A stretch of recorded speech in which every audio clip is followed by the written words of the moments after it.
The Petro-Caribe Development Fund, PDF, is playing a major role in the country's progress. My mother never understood what it was to have a light hand.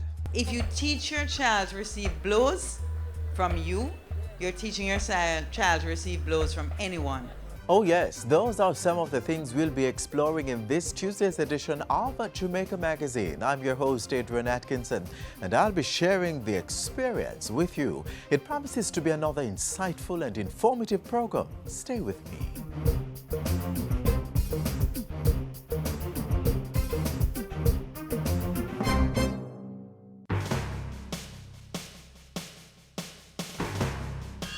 Program implementation remains strong.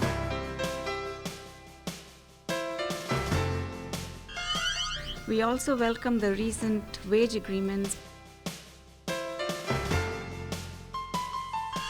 It was a proactive and important step in reducing Jamaica's public debt.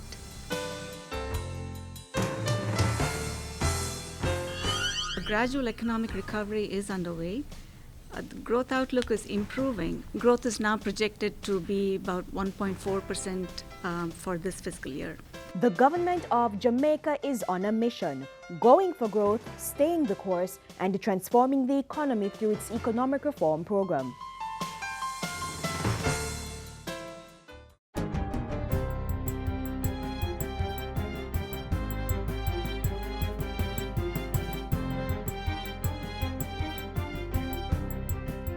Good day, I'm Tamara McHale, and this is your GIS News for Tuesday, September 15. A state-of-the-art air traffic control tower will soon be commissioned into service at each of the island's two major international airports. The new air traffic control towers cost about $2.6 billion. The upgrades will see our radars, automation systems, voice communication and control systems, and ATC simulation systems upgraded. The Director General of the Jamaica Civil Aviation Authority, JCAA, was speaking at a recent GIS think tank. He added that the new and old towers at Norman Manley have been operating simultaneously since August to ensure there is a smooth transition when the new tower is fully operational. The JCAA regulates the movement of about 178 flights per day over Jamaica's airspace. Just under 65,000 aircraft entered Jamaica's airspace in 2014, a 4.4% increase over the previous year. 11 judges have been sworn in to serve in the Court of Appeal and the Supreme Court. The judges were sworn in at a ceremony at King's House on Monday. 3 judges who were appointed to serve in the Court of Appeal will officially begin their duties on September 23. The remaining puisne judges and masters in chambers will begin their duties on September 16. Governor General Sir Patrick Allen urged the judges to maintain high standards of integrity as they carry out their duties. No power is absolute. There are checks and balances in the observations of your peers and the provisions for appeal. You have my wholehearted support as you discharge your duties with dignity and grace. On October 16, the Senate will begin debating the 3 bills which will establish the Caribbean Court of Justice, CCJ, as Jamaica's final court of appeal. They are the Constitution Amendment Caribbean Court of Justice Bill, the Judicature Appellate Jurisdiction Amendment Act 2012, and the Caribbean Court of Justice Act 2012. The Caribbean Court of Justice Act 2012 will need a 2/3 majority vote to be passed in the Senate, while the other 2 pieces of legislation will require a majority vote. Leader of Government Business in the Senate, Senator A.J. Nicholson, says the discussion on the CCJ bills is one of the most important and far-reaching decisions to be undertaken by the Senate. The 3 CCJ bills were passed in the House of Representatives on May 12. Cabinet has approved the purchase of a property to house the Broadcasting Commission to save money paid for rent each month. The property, which cost $95 million, is located at 9 Central Avenue in the Kingston 10 area of St. Andrew. The Information Minister says the relocation was necessary. Currently, the Commission needs to have a larger pool of media monitors, but is constrained by a lack of space. The current rental paid per annum by the Commission is $15.4 million. The rent has increased every year since the financial year 2004-2005, when it was $4.5 million per annum. And finally, with the economic reform program guiding the administration, government continues to strengthen its systems to better manage the use of public funds. The latest mechanism is the Public Financial Management (PFM) system within the Finance Ministry. Some of the outlines or outcomes of our good PFM system would be a credible fiscal strategy and budget, multi-year policy-based planning and budgeting, predictability and control in budget execution, comprehensiveness and accuracy, timeliness in accounting or accurately recording and reporting, and transparency and accountability. The Finance Ministry should complete the rollout of the new system within 22 months. The PFM will then be replicated across different ministries, departments, and agencies of government. And that's it for GIS News today. I'm Tamara McHale. Thanks for watching. The Petro-Caribe Development Fund has been helping to transform the Jamaican landscape for over 9 years, expanding our roadways, modernizing our airports, facilitating the creation of jobs and providing academic scholarships, reshaping communities and improving sanitation facilities. The Petro-Caribe Development Fund, moving beyond energy security. To find out more about the fund, call 960-9110 or visit their website, petrocaribejm.org. Quick history lesson. February 16, 2005, a letter of intent LOI was signed between Jamaica and Venezuela. This covered Venezuela's participation in Jamaica's energy sector and technical studies to inform and guide the nature and extent of cooperation between the two countries. This LOI was for what's known as the Petro-Caribe Agreement. Recently, we celebrated its 10th anniversary. Learn how this agreement has helped to transform the Jamaican landscape.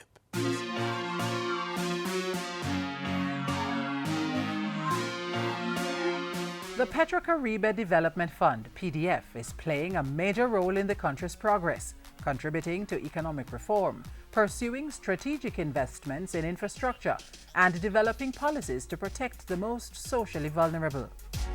The organization continues to fund many significant projects, such as the expansion of Jamaica's road network, financing for small and medium-sized enterprises through the Development Bank of Jamaica and Export-Import Bank, modernization of the Norman Manley International Airport, upgrading of port infrastructure, promoting energy security, and providing youth employment.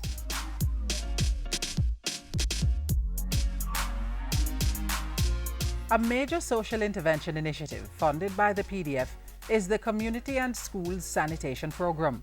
This was realized by the signing of a Memorandum of Understanding on August 2, 2011, between the PDF and the Jamaica Social Investment Fund (JSIF) for an initial grant of $200 million, which was further boosted with an additional $160 million for phases 2 and 3 of the project.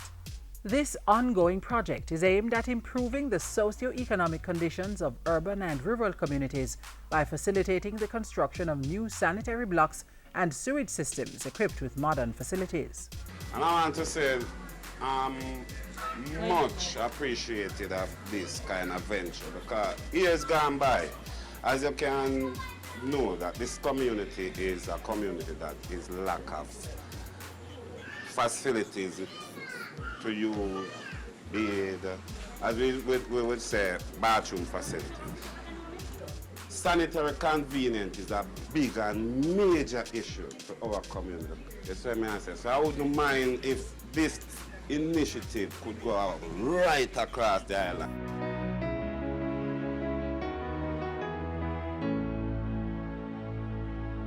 The PDF, as part of Jamaica's 50th anniversary celebrations in 2012, launched a scholarship program to support the education of awardees at the secondary and tertiary levels. The scholarships, based on academic merit and financial need, are supported by a grant of $209 million from the Petro-Caribe Development Fund. Tatiana Palmer and Jermaine Spencer, outstanding GSAT scholars, PATH beneficiaries and high achievers, are among the many who have benefited from PDF scholarships. I don't have to worry that much about my school fee being paid. When I have projects, I know that I can get the money to buy the different materials that I will need to do it. And I have bus fare and lunch money. Thank you for choosing me as one of your recipients for the Petro-Caribe Scholarship. and I will assure you that this was not a false investment. I will keep on working hard to retain the scholarship, and thank you. The scholarship has had a profound impact on Sharida Mitchell's life. I remember discussing certain options with my mother and saying, oh, you know, I'll get a part-time job and I'll tutor students in the night and anything else that might come up. When all these imaginary jobs didn't materialize, I was left with the thought that I'm going to have to walk out. When I was finally selected, I remember feeling overwhelming joy. I felt as if a load had been taken off my shoulders. I felt incredibly blessed. The Petra Caribe Development Fund Jamaica 50 Scholarship is developing outstanding scholars and exemplary leaders who will contribute to Jamaica's future sustainable development.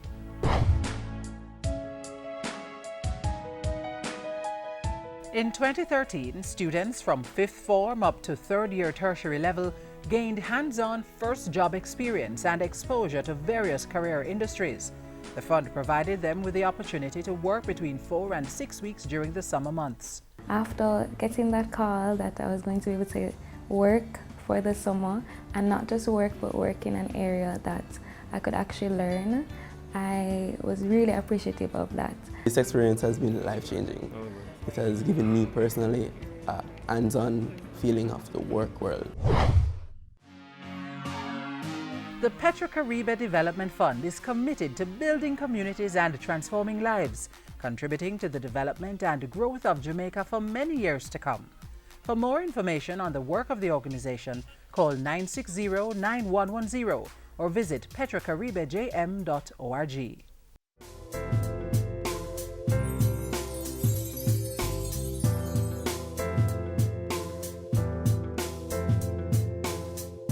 Parents nowadays don't know if they school them pitney. Then school them pitney and tell them how they ugly, that fit up. Tell them how they look like they ugly pooper, that fit up. Tell them how they head dry like a coconut brush, that fit up. Tell them how they not come out to nothing good, that fit up. Yes, children are precious gifts from God and are our heritage. Parents, guardians, stop abusing them. Speak life and healing into every child's life, and let us play a positive role in shaping and molding the next generation.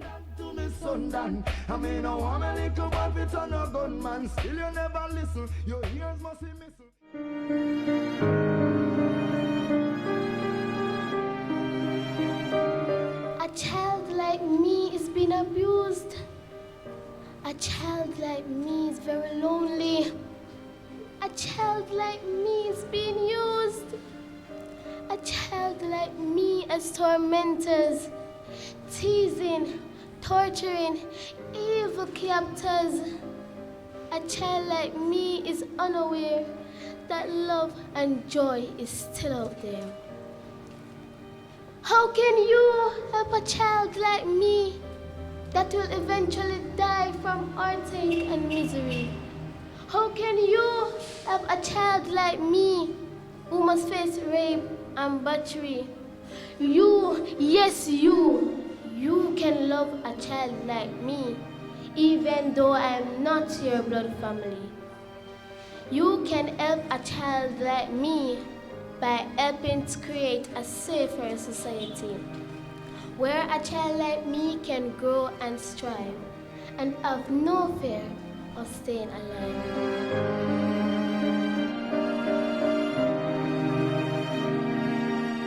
The National Parenting Support Commission has been continuing its series of community forums aimed at promoting responsible parenting in Jamaica. The move seeks to fulfill its mandate of transforming families through communication, awareness, resource and education.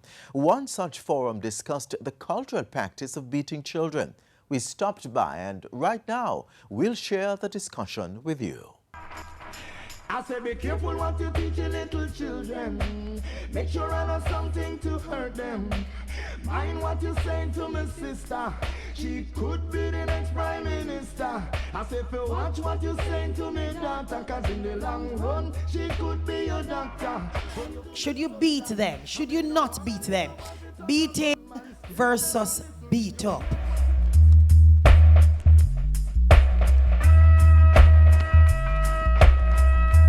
This year, we are on a journey towards helping parents with effective parenting.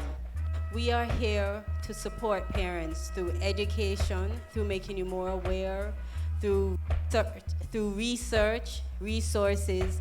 We're bringing to you our first in a series of community forums dubbed Disciplining a Child in an Age-Appropriate Way. Why? We've been getting a lot of calls from parents saying that their children are just driving them crazy. They just don't know what to do. What we want to do is empower you so that you can go back to your communities and pass on the message. Coming from a scriptural perspective, and I want to use one of the most provocative texts that I think many persons misunderstand. And that is Proverbs chapter 13:24. Whoever spares the rod hates their children,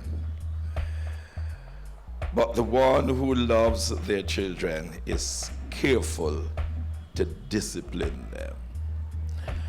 The rod has been mistaken many times.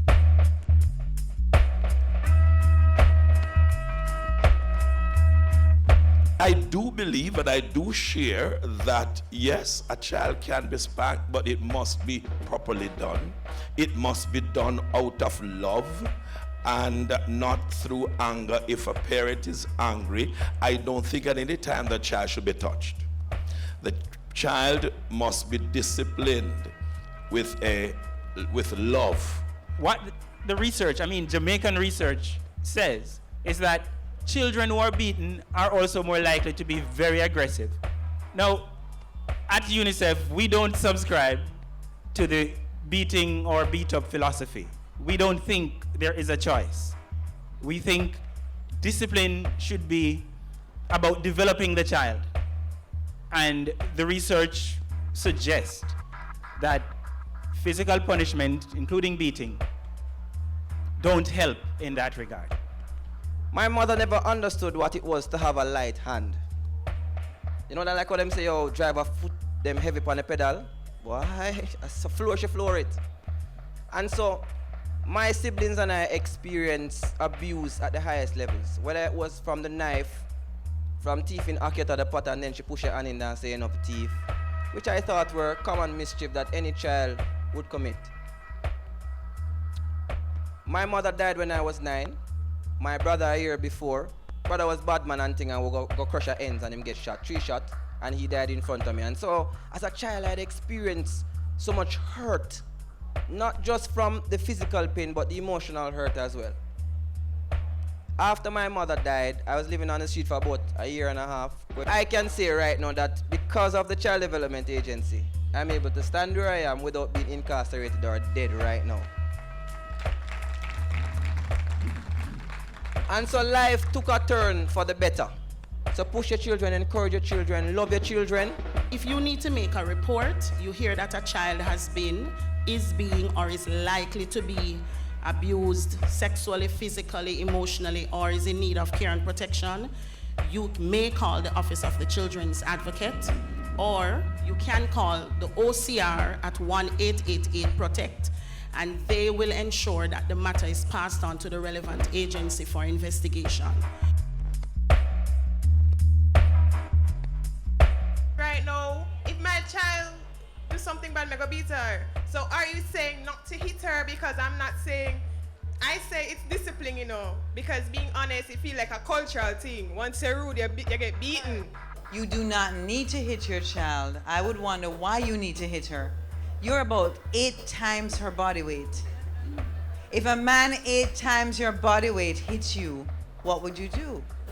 If you teach your child to receive blows from you, you're teaching your child to receive blows from anyone. I would like to know how you go about teenagers who are in school smoking and hard drugs and those things. How you go about behavior? how you go about schooling those the first thing to do is get that child to a counselor, because there's a reason why they would have started abusing drugs. There's always a reason, either through peer pressure or access, or it's a family thing. A counselor. In this society, almost everything costs money. Enough parents don't have it. All right, there are some free clinics around, I can tell you about them. There is the Child Guidance Clinic, and there are many child guidance clinics all over the island. Many of them are actually attached to the hospital. Sometimes it involves taking them to this police station and let the police give them a verbal warning, let them know that you are serious. So simple things like timeout, right? Where What they is have that? to go if a child is 2 years old and has done something which is not within the rules of the household, that child is asked to stand in a corner, sit in a special chair, go to a place for usually it's a number of minutes related to the age of the child. So a 2-year-old, 2 minutes quiet time, no talking, nothing. What we want you to recognize is that you don't need to slap the child at all. What we want you to do is create a disciplinary structure around the child from that child is at infant stage, so that that disciplinary structure grows with your child.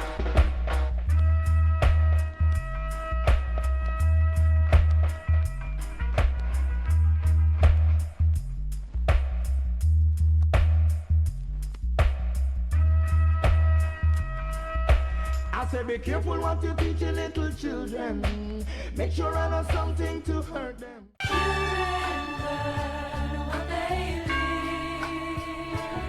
Be an active participant in your child's life. Spend time with your child. No phones, no television, no distractions, just the two of you. Get to know your child through play. Why not go to the park and get on the monkey bars? Sharing a meal can also be a time of bonding. If your child's in school, be involved in school activities. Speak with your child's teacher, follow up on their progress in school, and see how you can help. Assist them with homework. Attend parent-teacher meetings and support school fundraising events. Remember, your child's future is in your hands. Safeguard it. So glad you are a child of mine. We continue the focus on effective parenting with a plea of the National Parenting Support Commission. They are calling for more parents to become involved in the lives of their children, especially in the schools. We offer you some key ways to do this. That is in X and Y sentence. Students, What we call this section? teachers, principals. They are the main players in the school environment. But there's another critical group without whom a child's academic success is highly impossible: parents. If you want your children to come up to something, there has to be a combination, a close relationship between the parents and the school.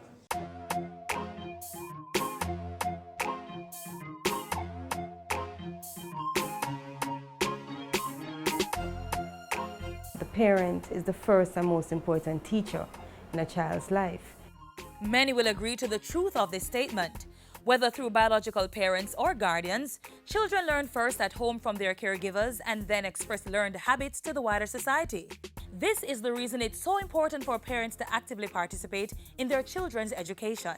Many of us are not as good parents as we need to be, you know. Many of us believe that we just send the people to go to school and give them something and teacher must do the rest. It can't go that way. When you go to school and you find out from the teacher how your child is doing, if they're weak in an area, then you can always help them better at home. So it's something that is very important. When a child sees their parent coming to school to make sure that they're doing well or to participate in an activity that they're doing, then it says to them, hey, my mom or my dad loves me, or they care about what I'm doing in school. There are several ways in which parents can play a supportive role at their children's school. Become a parent volunteer in the classroom, a grade volunteer, and just try to get more involved with the school community. So if there's something going on, if there's an event going on at school, then you can always volunteer in that area also. You could also become a member of the school's sport program. Start this early and maintain the practice all the way through the various grade levels. Also, develop a relationship with your child's class teacher. His or her phone number should be stored in your contacts book, and it's important to have constant dialogue with the teacher to ensure that your child is performing at their utmost academically and emotionally. Perhaps there is something, a weakness about your child or a strength that you'd want to communicate to your teacher. Perhaps you want that teacher to know that your child will be better at the front of the class rather than at the back, or pay a little bit more attention in this area. So you go and you communicate that to the teacher, and if throughout the term you're finding that your child is not doing well, you find out what is going on. Some schools are using social media to keep connected with parents and students. If your child's school has a Facebook account, like their page. Several schools also produce newsletters. Subscribe to their publication. You could even contribute an article or pictures for the newsletter. And one surefire way of being involved at your child's school is by joining the Parent-Teacher Association. We're trying to re-energize the PTA to involve the teachers more, to involve the parents, where parents can come and talk about their concerns, parental issues, not understanding what's going on right now. So no, the PTA is not just about fundraising and to voice a negative opinion about the teacher. And it's not PA, it's not just Parents Association, it's Parents Teachers Association. So we're encouraging not just parents to come out and attend the PTA, but for teachers to come out so that they can also develop that relationship with parents. When a parent becomes involved at their child's school, rich rewards await. No doubt the child will excel academically, emotionally, and spiritually. So parents, just as you have worked hard to ensure your children get the necessary school supplies, make sure they also get your emotional support and close personal contact. Check in at your child's school periodically and keep abreast of all the happenings.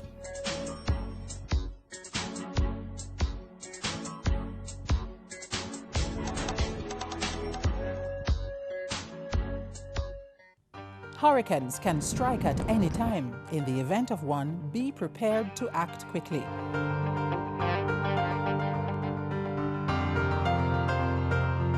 If a hurricane watch or warning has been issued, review your home disaster response plan. Map out likely routes to evacuate if your home is at risk, and confirm with relatives or friends you plan to stay with. Also, confirm the location of the nearest shelter. Check your emergency supplies and restock if necessary. Remember, disasters do happen, so be prepared.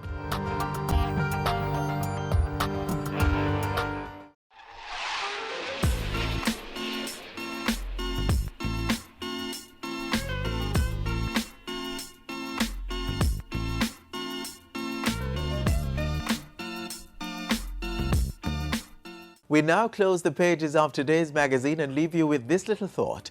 The best inheritance a parent can give to his or her child is a few minutes of their time. Think on that as we invite you to offer your comments and or feedback by emailing us at jamaicamagazine@gis.gov.jm. To keep abreast of the latest news, our up-to-date website is the place to visit, gis.gov.jm, and keep connected with us on social media. On behalf of the entire production team here at the GIS, I'm Adrian Atkinson, inviting you to flip those pages with us once again tomorrow on this station. Until then, do take care and thank you for tuning in.